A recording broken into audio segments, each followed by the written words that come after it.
What's going on, everyone? Welcome to Movie Emporium's TV review of the Disney Plus original series, What If Season 2. So every once in a while, we will get a brand new superhero, whether it be a comic introduced to represent people that aren't well represented. We'll get a new character because somebody wants to invent something new, some new power. So it definitely does happen every once in a while. I don't know the last time it's happened, but because I don't follow comics very well. But I know that this episode, What If Kahhori Reshaped the World, is a origin story for a brand new superhero.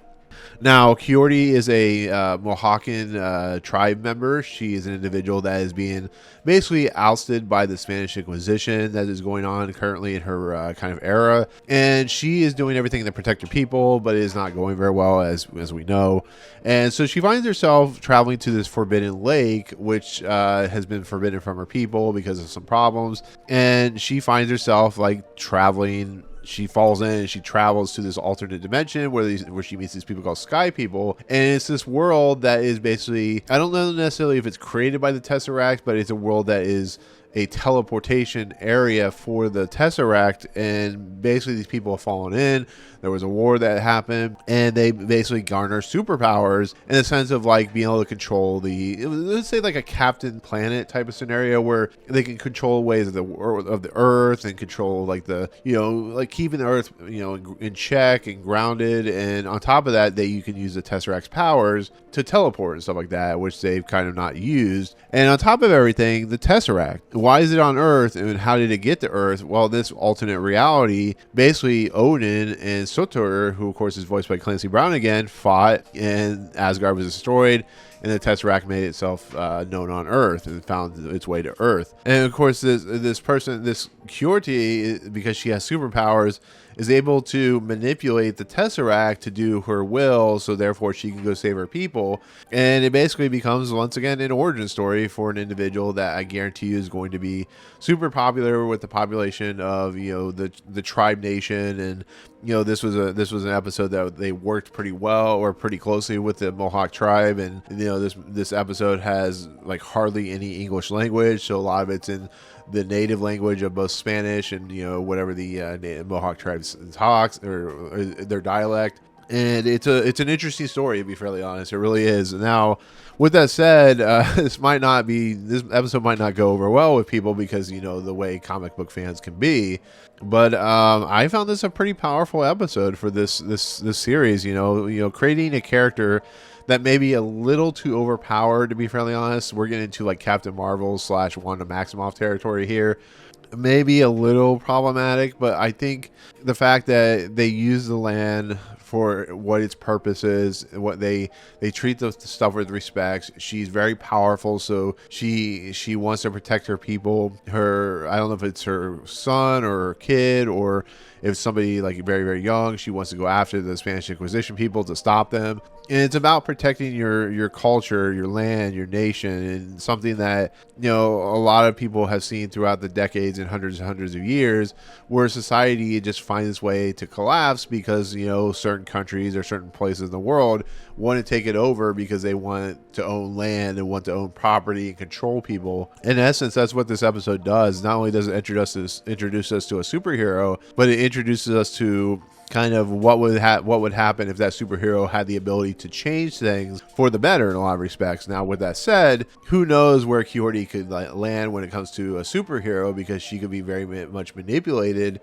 and very much do bad things, which a lot of characters like Wanda Maximoff, who was really just a motherly figure who wanted to protect, even though it wasn't her kids, and she was used and abused in a lot of ways, so you could see why she went the way she did. So if they're not careful, Kahhori could be the same way, but I think they're going to leave her very much protected in the realm of a superhero for a long time. We'll see what happens. But with that said, I think Devery Jacobs, who voices Kahhori, does a really nice job. Everybody does a really nice job in this episode. It's an episode that is very, you got to be very touch and go with it when it comes to it. The fact that they did work with the Mohawk tribe to kind of be very authentic to the world, to the representation, really helps this episode and really makes it a very special episode. With Stephen Strange coming at the very end, voiced by Benedict Cumberbatch. It's going to be interesting to see how she plays her character out in this season, because you have Peggy Carter or Captain Carter going to 1602's Marvel's universe, where we saw, of course, Wanda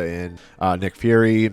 So, and then in the trailers, there's a moment where a hand reaches out to Peggy Carter, and that has got to be Kahhori because the light is a Tesseract light. So it's really going to be interesting to see how the last episode of this series, of this season, will play out, and how they will use these characters effectively against whatever evil they're trying to take down. Because there's something that we're not being shown yet. It's something that hasn't been there yet, that maybe kind of out there waiting. Like I said, there in the trailer we do see Thanos. Well, I haven't seen these episodes, by the way, but I just want to make you that aware. But there's a segment in the trailer where we see Thanos attacking Peggy Carter, and maybe that has to do like these Avengers from these different what ifs have come into the different universe, and because Thanos is like gonna control everything. You know, we didn't see the end of the Gamora segment, so we don't entirely know what's going on there. But it's gonna be really interesting to see. But overall, I really did like this episode. I really did. I thought it felt very personal. It felt like they were really trying to create a really interesting superhero, and I love the aesthetics of her face and how she glows, how it looks like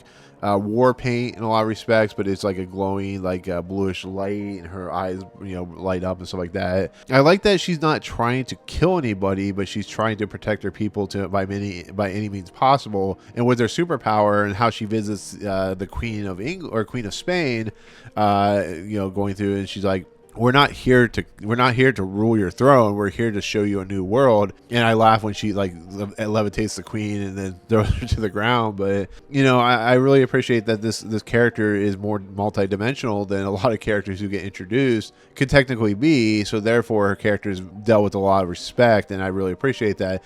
Is she a little overpowered? Probably, because the Tesseract is a very overpowered device of magnitude. So it is a little, I can understand why the other individuals kind of wanted to stay behind, because they knew their powers and knew the history of the powers and what they did. So in the end, like I said, it's going to be really interesting to see how her character progresses, what they do with her in the comics, how she moves forward. Is she going to be in the new Avengers or Young Avengers? Is she going to have some play in this universe, which I hope she does. I have the feeling that she's going to be very important down the road, or maybe this should be like a one-off character, which would be really disappointing, but I don't think that's what they're going to do. I think there's going to be a hugely welcome reception for this character, because she is a well-regarded character for the most part in the fandom. I think she'll be well respected, so as long as they take care of her. But overall, What If Kahhori Reshaped the World is a fantastic episode. It's a 9.5 out of 10 for me. It's one of the best in the series, and I think it does exactly what a origin story should do in only 30 minutes, which is pretty impressive. But with that said, that is going to be my take on What If Kahhori Reshaped the World. Once again, a great episode. So comments below, what do you think of the episode? Did you enjoy it? Did you not enjoy it? All that good stuff. But if you like what you see on this channel, awesome, hit the subscribe button to join Movie Emporium. Hit that notification bell top to what's coming next. If you like this video, awesome, hit that like button, and as always, we'll see you guys on the next video. Peace out.